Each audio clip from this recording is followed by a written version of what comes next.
এই জন্য আওয়ামী লীগকে খুবই দরকার।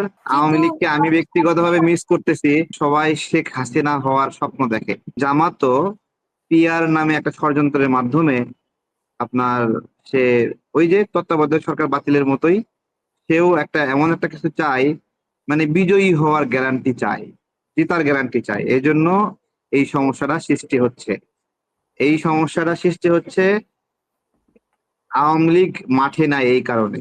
আজকে যদি ঐকমত্য কমিশনে আমরা সবাই মিলে মিটিং করতেছি আর বাহিরে যদি আওয়ামী লীগ মিছিল করতো ঐকমত্য কমিশনের বাহিরে, তাহলে দেখবেন সবাই ঐক্যবদ্ধ হয়ে যেত।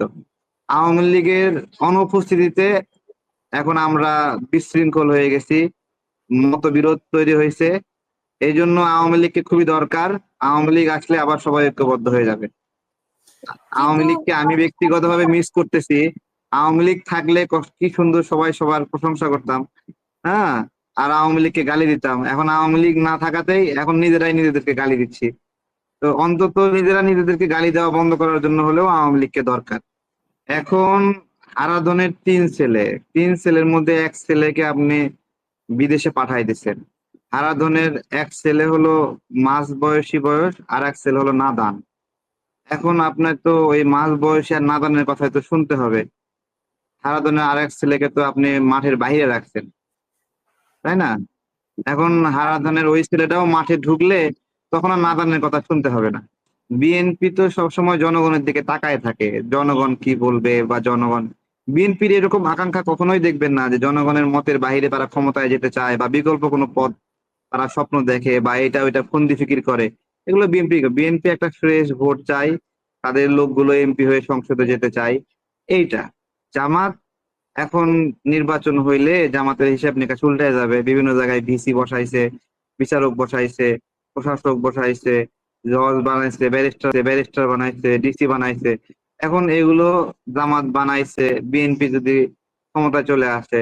এখন তো তারা এমপি হওয়া ছাড়াই, সংসদে জেতা ছাড়াই তারা তো এগুলো ভোগ করতেছে।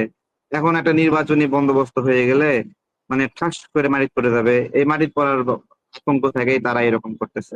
বাস স্ট্যান্ড যারা দখল করেছিল, বাস স্ট্যান্ড এখনো তাদের দখলেই আছে। তারা শুধুমাত্র দল পরিবর্তন করছে, নতুন করে বাস স্ট্যান্ড দখল করছে এরকম না। যারা আগে থেকে বাস স্ট্যান্ড দখল করেছিল তারাই এখন বাস স্ট্যান্ড দখল করে আছে। এই দখলকারীরা আসলে কোনো নির্দিষ্ট দলের না, এরা দখল করেই থাকে। এরা ওই শ্রমিক ফোরামটা মেনটেন করে এবং এরা ওইটা আকপিস কইরা ওই দিয়ে থুয়ে খায়। যখন যে ক্ষমতায় আসে তাকে দেয়, ক্ষমতায় চলে গেলে তাকে আর দেয় না। এই লোকগুলোই তো আগে আওয়ামী লীগের সময় চাঁদাবাজি করতো, শ্রমিক লীগ করতো, আওয়ামী লীগকে দিয়ে যেত। এখন আর আওয়ামী লীগকে দেয় না, কারণ আওয়ামী লীগের নেওয়ার যোগ্যতা নাই এই জন্য। তো এটা একটা বন্দোবস্ত যে বাস স্ট্যান্ডে একটা নিয়মতান্ত্রিক একটা অঘোষিত প্রশাসন আছে, সিএনজি স্ট্যান্ডে একটা প্রশাসন আছে, এইভাবে গুলিস্তানে একটা প্রশাসন আছে। এই প্রশাসন আপনার হলো ওই এলাকার শৃঙ্খলা নিয়ন্ত্রণ করে। যেহেতু পুলিশ নিয়ন্ত্রণ করতে পারে না, তাই এইসব আপনার হলো আহ, আহ, ভিন্ন একটা প্রশাসনিক সেনাবাহিনী দাঁড়ায় গেছে।